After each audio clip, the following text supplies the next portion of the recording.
Alhamdulillah, segala puja dan puji syukur kehadirat Allah Subhanahu wa taala.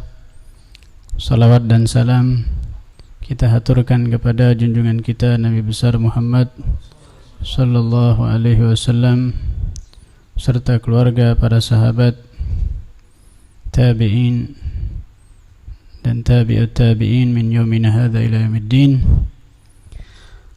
Alhamdulillah, berkat taufik hidayah dan petunjuknya di malam hari yang penuh berkah ini kita dikumpulkan di musalla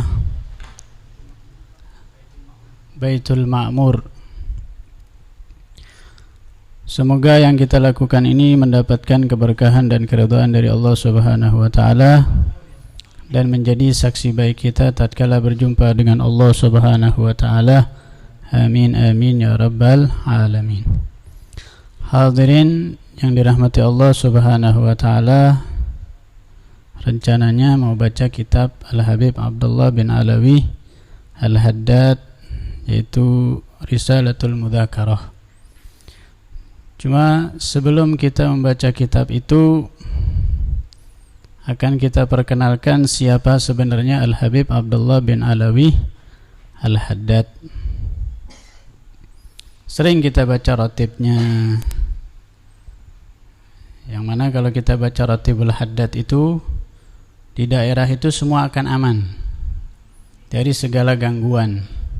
Kalau kita rajin, rutin bacanya habis maghrib misalnya atau habis isya, insyaallah kata para ulama, suatu daerah itu akan aman dari segala hal yang tidak diinginkan. Juga bisa menjadi sebab meninggal dalam keadaan husnul khatimah. Beliau Al-Habib Abdullah bin Alawi Al-Haddad ini dilahirkan ya, di Subair, ya, di satu daerah ada di Hadramaut, di Subair. Beliau masa kecilnya ya, lahir tahun 1044 ya Hijriah, 1044 Hijriah, bulan Safar, malam Senin. Bulan Safar malam Senin. Itu seperti lahirnya Rasul sallallahu alaihi wasallam harinya. Malam Senin, Rasulullah kan lahir malam Senin mendekati fajar. Begitu juga Al-Habib Abdullah bin Alawi Al-Haddad. Oleh karenanya para ulama mengatakan rahasia atau sirnya Rasul sallallahu alaihi wasallam mengalir di dalam dirinya Al-Habib Abdullah bin Alawi Al-Haddad, karena beliau dilahirkan di malam Senin. Rasulullah dilahirkan di malam Senin. Al-Habib Abdullah bin Alawi Al-Haddad ini banyak mengalami cobaan. Ketika beliau masa kecil itu, sebagaimana pada umumnya bayi yang baru lahir itu dibuntel gitu ya. Apa itu? Diikat-ikat, apa istilahnya? Iya, digedong, dikasih buntelan gitu ya. Ketika dipasang itu nggak kelihatan. Ternyata di situ ada kalajengking. Ada kalajengking yang menggigit atau menyengat Al-Habib Abdullah Al-Haddad masih kecil itu sampai 20 kali sengatan. Nggak ketahuan. Ya, besoknya atau malam hari itu juga ternyata Habib Abdullah ini merasa kesakitan. Ternyata ada yang mengganggu, yaitu kalajengking. Dan ketika beliau umur 3 tahun atau 4 tahun, ya beliau terkena penyakit cacar. Ada salah seorang habaib di zaman itu yang majdub, badannya Habib Abdullah dioleskan dengan minyak wangi. Padahal itu membahayakan. Dari itu akhirnya Habib Abdullah buta. Karena cacar yang begitu yang luar biasa, akhirnya menyebabkan matanya buta. Cuma yang majdub ini mengisyaratkan bahwa Habib Abdullah Al-Haddad nanti bakal menjadi orang besar. Isyarah dari beliau. Ayahnya Al-Habib Alawi bin Muhammad Al-Haddad itu sering ziarah ke orang-orang soleh. Sering berjumpa dengan Al-Habib Ahmad bin Muhammad Al-Habsyi, ya, sering ziarah ke beliau. Habib Ahmad bin Muhammad Al-Habsyi sahib Syaib. Bahkan suatu ketika minta doa dan supaya didoakan juga anak-anaknya nanti. Kata Habib Ahmad bin Muhammad Al-Habsyi sahib Syaib, auladuk auladi wa fihimul barakah. Anaknya engkau, anakku juga. Dan nanti mereka bakal diberkahi oleh Allah Subhanahu wa taala. Ini firasatnya Al-Habib Ahmad bin Muhammad Al-Habsyi sahibus Syaib. Firasatnya orang yang beriman itu tajam. Ternyata Al-Habib Abdullah bin Alwi Al-Haddad itu menikah dengan Syarifah Salma, yang mana Syarifah Salma ini termasuk keturunan dari cucunya daripada Al-Habib Ahmad bin Muhammad Al-Habsyi sahibus Syaib. Jadi sudah diisyarahkan dulu, bahasa kita dikasyaf, dikasyaf, ditebak. Anaknya kamu adalah anakku juga. Ternyata dapat keturunannya sendiri. Begitulah firasat seorang mukmin, tajam. Dan itu pernah sahabat Rasulullah Sayyidina Utsman bin Affan itu juga punya firasat yang tajam. Pernah suatu ketika ada seorang datang ke rumah Sayyidina Utsman bin Affan, ketemu dengan Sayyidina Utsman bin Affan. Sayyidina Utsman bin Affan mengatakan, ayadkhulu ahadukum alayya wa fi ainaihi athara zina. Kata Sayyidina Utsman, salah seorang dari kalian ini yang sekarang masuk ke rumahku ini, ada di matanya bekas zina. Entah dia melihat auratnya orang atau dia telah melihat orang yang berbuat zina, yang jelas dibaca oleh Sayyidina Utsman bin Affan. Kaget orang ini tadi. Awahyun ba'da Rasulillah, wahai sahabat Rasulullah, apakah ada wahyu setelah Rasulullah tiada? Saat itu Rasulullah sudah wafat. Ini orang heran, ya, kok Sayyidina Utsman bisa melihat, kasyaf, dibaca. Apakah ada wahyu setelah Rasulullah tiada? Kan gak ada wahyu. Tapi kata Sayyidina Utsman, la, tidak ada wahyu setelah Rasulullah wafat, tidak ada wahyu. Bal firasatul mu'min. Akan tetapi itulah firasatnya orang yang beriman. Jadi memang itu ada. Itu bisa terjadi kepada siapapun orang yang beriman, yang saleh, yang orang tadi itu istiqamah. Ini Habib Ahmad bin Muhammad Al-Habsyi sahibus Syaib mengatakan kepada ayahnya Habib Abdullah Al-Haddad, Habib Alwi bin Muhammad Al-Haddad, auladuk auladi, anakmu anakku juga. Wa fihumul barakah, nanti di antara mereka ada keberkahan. Maksudnya bakal muncul dari keturunannya orang yang saleh, yaitu Habib Abdullah bin Alwi Al-Haddad. Luar biasa. Ya, kalau kita lihat kitabnya beliau itu banyak karangan beliau, Risalatul Mu'awana, Risalatul Mudzakarah, kemudian juga ada Al-Wasaya, kemudian juga Sabilul Iddikar, banyak. Dan sekarang tersebar kitab tadi itu. Sampai di antara kitab-kitabnya itu diterjemahkan. Ada yang ke bahasa Inggris. Ya, jadi hatta di luar negeri sekarang sudah tersebar kitab Habib Abdullah bin Alwi Al-Haddad. Ya, kita lihat gimana beliau masa kecilnya, ya, mengalami ujian yang begitu besar, tapi di balik itu ada kehebatan yang Allah tunjukkan kepadanya. Itulah dikatakan dalam hadis, idza ahabballahu qauman ibtalahum. Kalau Allah mencintai suatu kaum, Allah akan menguji mereka. Habib Abdullah Al-Haddad dapat ujian yang begitu besar, tapi di balik itu ada kehebatan yang Allah tunjukkan. Ya, ternyata beliau menjadi wali qutub. Ya, tingkatan wali yang luar biasa sekali. Ibaratnya itu markas. Ya, jadi Habib Abdullah ini sumbernya sudah. Ketika qutbud dakwah wal irsyad, markasnya dakwah dan irsyad sudah. Al-Habib Abdullah bin Alwi Al-Haddad. Beliau lahir 1044 di bulan Safar. Ya, malam Senin. Beliau di masa kecil oleh orang tuanya, yang berdidik pertama adalah orang tuanya, Habib Alwi tadi. Habib Alwi bin Muhammad Al-Haddad.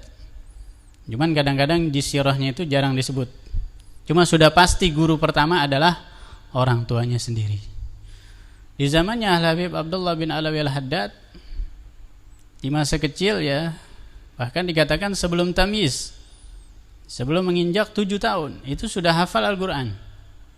Ya, kebiasaan Al-Ba'alawi itu kalau kita baca manaqib mereka, banyak kan begitu.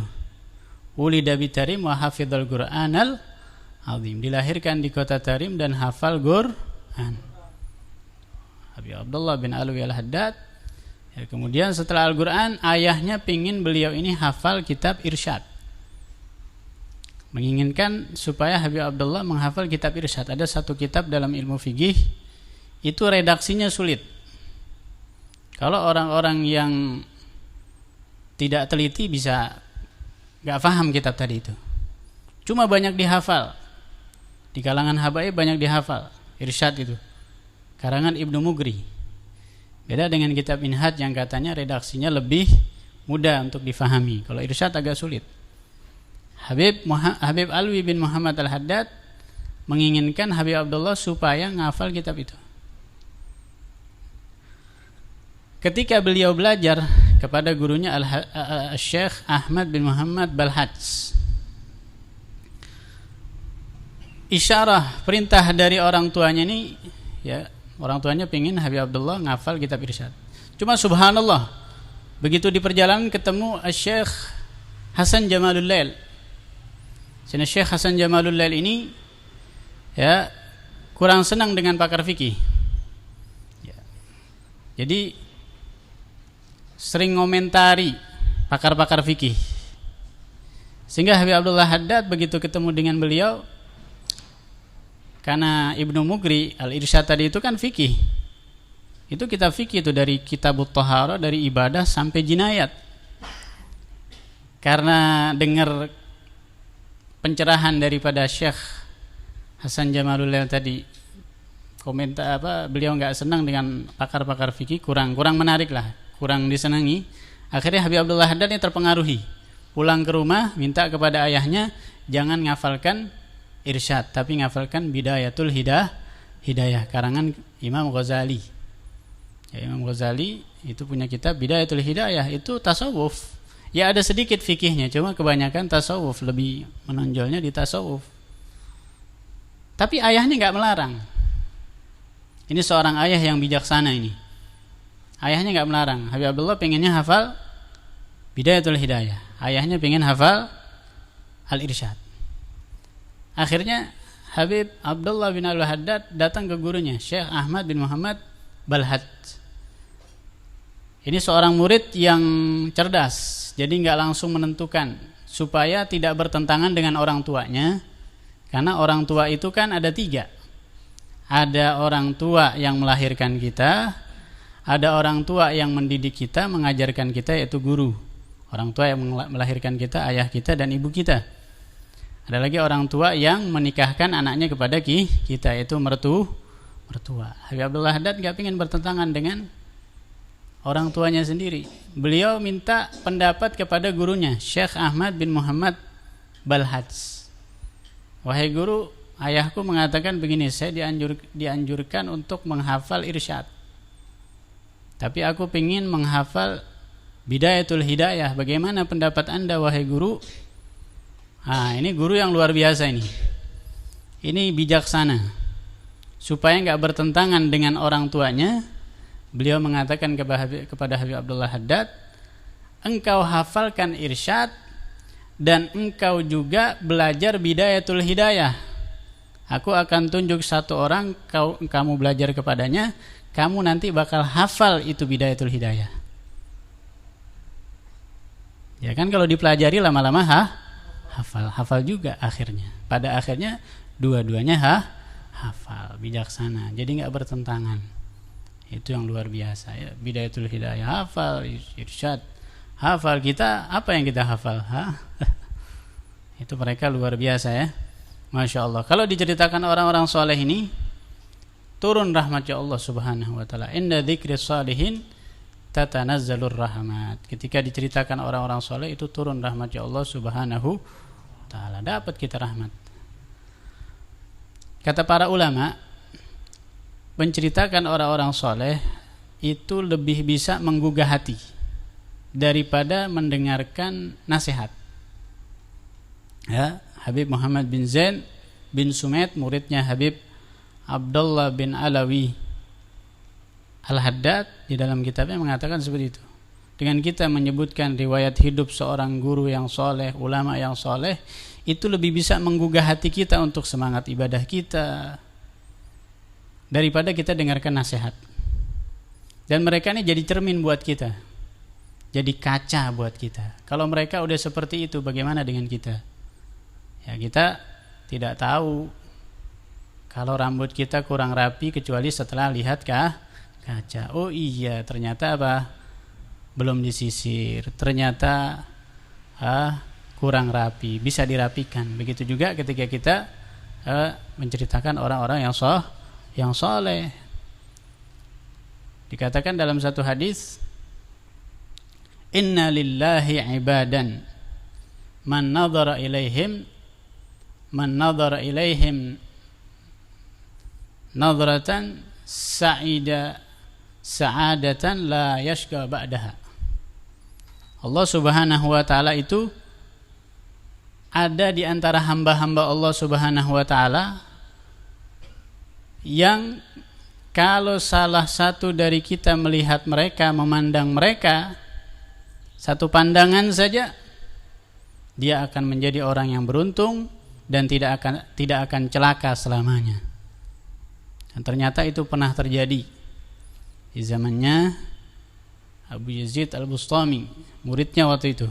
Jadi pernah diceritakan ya, ada sekelompok orang mau sholat istisqa supaya diturunkan hujan. Kumpul, orang-orang sudah kumpul. Datang salah satu pemuda, tanya kepada orang yang kumpul ini, kalian ini sekarang kumpul mau ngapain? Mau sholat istisqa. Sebentar, dia angkat tangannya, minta kepada Allah, Allahumma inni as'aluka bihubbika li antanzilal matar. Ya Allah, aku minta kepadamu karena cintamu kepadaku, turunkanlah hujan. Gak lama, berapa menit kemudian turun hujan. Wah, hebat ini orang. Kita belum sholat istisqa, hujan sudah turun. Tanya orang di situ. Bahkan ada salah satu ulama tanya, tadi aku dengar kamu tadi itu minta kepada Allah bihubbika li, ya Allah dengan cintamu kepadaku turunkanlah hujan. Dari mana kamu tahu Allah cinta kepadamu? Kata pemuda ini, ya, karena mataku pernah memandang Abu Yazid Al-Bustami, seorang ulama sufi, wali yang luar biasa. Jadi karena dia matanya pernah memandang orang yang soleh, walinya Allah Subhanahu wa ta'ala, dia menjadi orang yang beruntung. Nah, luar biasa. Pernah memandang orang yang soleh, ya. Kemudian orang yang soleh tadi memandang gurunya, gurunya memandang gurunya, dan itu bisa sampai ke Rasul sallallahu alaihi wasallam. Habib Abdullah bin Al-Haddad pernah mengatakan, "Unduru ilayya, pandanglah kepadaku," kata Habib Al-Haddad. Karena aku pernah memandang guruku. Guruku pernah memandang Syekh Abu Bakar bin Salim. Syekh Abu Bakar bin Salim pernah memandang gurunya dan itu bakal sampai ke Rasul sallallahu alaihi, sehingga menjadi orang yang beruntung. Dan itu dengan diceritakan orang-orang soleh, jadi kita ingin dekat kepada mereka. Orang yang dekat dengan orang-orang yang soleh itu gak akan celaka selamanya. Kalau kita lihat hudhud, burung hudhud Nabi Sulaiman, bagaimana? Bakal masuk ke surga, termasuk hewan yang bakal masuk ke surga. Naqah, onta Nabi Allah Saleh. Kemudian anjing Ashabul Kahf, ya Allah, anjing. Disebutkan dalam Al-Quran itu, redaksinya kata para ulama, wakal buhum, gak jauh-jauh, nempel, hum, itu kan Ashabul Kahfinya, kalb anjingnya, hum, kalimatnya itu gak Allah pisah, dekat, sehingga dia bakal dekat dengan Ashabul Kahfi, bahkan sampai masuk ke surganya Allah Subhanahu wa ta'ala. Mereka jadi orang beruntung. Ya Allah, binatang sampai batang pun, benda pun bisa jadi beruntung. Ya, pernah Rasul sallallahu alaihi wasallam itu ya, ketika beliau khutbah Jumat dulu sebelum ada mimbar bersandar kepada batang pohon. Tapi ada sahabat Ansor membuatkan Nabi SAW mimbar. Akhirnya Rasulullah pindah ke mimbar. Khutbah, ternyata Rasulullah sudah tidak bersandar lagi kepada batang kurma ini, sehingga batang kurmanya itu nangis, merintih rindu kepada Rasul sallallahu alaihi wasallam. Ya Allah, batang kurma rindu kepada Rasulullah, bagaimana dengan hati kita? Ya ikhwan, apakah kita tidak rindu dengan Rasul sallallahu alaihi wasallam? Sampai nangis.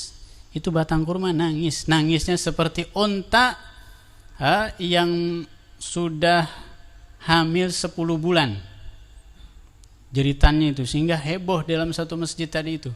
Akhirnya Rasulullah turun dan memeluk ini batang kurma seperti orang tua yang memeluk anaknya yang sedang nangis. Bagaimana supaya anak ini tidak nangis? Begitulah pelukannya Rasul sallallahu alaihi wasallam kepada batang kurma tadi. Sehingga ditawarkan oleh Rasulullah, engkau mau hidup selamanya di dunia sampai hari kiamat, atau ditanam di bawah mimbarnya Nabi, di bawah mimbarku, dan nanti engkau menjadi pohon di surga yang bakal dimakan buah-buahnya oleh para nabi dan orang-orang soleh. Ternyata beliau memilih ditanam di bawah mimbarnya Nabi, dan dia nanti bakal dimakan buahnya oleh para nabi dan orang-orang soleh. Beruntung. Nah, karena itu ketika kita diceritakan orang-orang yang soleh, berkaca kita. Mereka sudah demikian amalannya luar biasa, bagaimana dengan kita? Kalau kita lihat Habib Abdullah Al-Haddad tadi, dari kecilnya sudah hafal Quran, kemudian belajar menuntut ilmu, dan himmahnya luar biasa. Ya bahkan ketika beliau ada di masjid, gurunya nggak datang. Kadang-kadang kalau santri zaman sekarang itu gurunya nggak datang, di masjid adem tidur ya. Enak, kena kipas angin, sejuk, turu ya. Kalau Habib Abdullah Haddad enggak, sholat 100 rakaat. Sholat 100 rakaat ya ikhwani. Bagaimana bisa sholat 100 rakaat? Karena beliau sudah merasakan halawatul iman, manisnya iman. Orang kalau sudah merasakan manisnya iman, ibadah itu enteng. Orang kan sekarang ini ada orang kerja dari pagi sampai sore. Ada orang yang enggak senang dengan pekerjaannya, sehingga dia anggap itu beban, kesulitan bagi dia. Ada orang yang kerja dari pagi sampai sore dengan senang hati, sehingga enggak beban bagi dia, enteng, enak-enak saja, senang. Nah mereka ini orang-orang yang soleh, wali-walinya Allah, dengan ibadah itu sudah menjadi kesenangan bagi mereka, kenikmatan yang luar biasa, sehingga enteng, mau sholat berapa rakaat enteng. Ya begitulah mereka orang-orang yang soleh, karena sudah merasakan manisnya iman. Kalau kita belum merasakan manisnya iman, belum bisa. Oleh karena itu, ya kalau ibadah itu usahakan dinikmatin gitu loh. Dinikmatin. Kadang-kadang kita misalnya wudu terburu-buru, padahal wudu itu ibadah. Malah kalau terburu-buru, kadang-kadang ada yang nggak kena air, itu bisa bahaya, bisa menjadi celaka bagi diri kita. Dinikmatin kalau dalam ibadah itu. Mudah-mudahan kita bisa merasakan manisnya iman. Mudah-mudahan kita bisa menapak tilasi orang-orang yang soleh, dikumpulkan bersama mereka, menjadi orang-orang yang beruntung. Amin amin ya rabbal alamin. Terakhir, Habib Abdullah Haddad itu meninggal tahun 1132 Hijriah ya. 1132, dan sampai saat ini haulnya itu selalu diadakan. Ya, selalu dibacakan riwayat hidupnya. Kan meninggal tanggal 7 Dzulqa'dah. Hari apa? Kemarin ya. Kalau tahun ini kemarin Selasa ya. Selasa kemarin 7 Dzulqa'dah. Banyak orang mengadakan haulnya beliau. Itulah kalau orang sudah menjadi orang yang soleh, jadi ulama, dia seolah-olah hidup selamanya. Seolah-olah hidup selamanya. Seakan-akan baru kemarin meninggalnya. Padahal sudah ratusan tahun yang lalu. Itulah salah satu cara bagaimana supaya kita suatu saat nanti bakal dikenang oleh Allah Subhanahu wa taala, jadilah orang yang soleh. Kalau nggak bisa, dekat sama mereka. Karena dikatakan dalam Al-Quran, kunu ma'as wa kunu ma'as shadiqin ya. Jadilah kalian bersama orang-orang yang teguh imannya, orang-orang yang soleh. Kenapa Allah tidak mengatakan kunu minas shadiqin? Jadilah kamu dari bagian dari orang yang soleh, tergolong orang-orang yang soleh, orang-orang yang teguh imannya, yang kuat imannya. Karena kalau secara langsung belum tentu bisa. Itu bertahap. Kalau kita selalu bersama orang yang soleh, selalu duduk bersama orang soleh, kita bakal jadi orang yang soleh. Selalu duduk bersama ulama, kita bakal jadi ulama. Santri itu di mana duduknya? Setiap hari ketemu gurunya. Setiap hari bertemu dengan gurunya para ulama. Terus duduk-duduk sama mereka, akhirnya jadi ulama. Duduk bersama orang yang soleh terus mulazim, berkesinambungan kontinu, jadi juga orang yang soleh. Mudah-mudahan kita bisa istiqamah, duduk dekat bersama orang-orang yang soleh, karena dikatakan humul qaum la yashqa bihim jalisuhum. Mereka adalah kaum yang kalau kita menjadi teman duduk mereka tidak akan celaka. Amin. Mudah-mudahan semuanya kita diselamatkan oleh Allah Subhanahu wa taala. Amin amin, dan dikumpulkan bersama mereka orang-orang yang saleh. Hadza minni wal afu minkum. Wassalamualaikum warahmatullahi wabarakatuh.